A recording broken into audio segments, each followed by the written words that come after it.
2,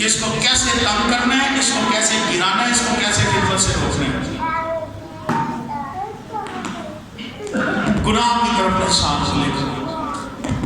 میں صرف پڑھتا ہوں، آج تشریح نہیں کروں گا، موقع ملا تو پھر کروں گا، اور یہ حوالہ فتح کا اس پر بات کروں گا۔ ہماری زندگی میں کمزوریوں کو ڈھونڈتا اور ہمارے خیالات کو خراب کرتا، تو یہ جگہ کو محفوظ ہونی چاہیے۔ دیکھیں میں ایک مثال دیتا ہوں۔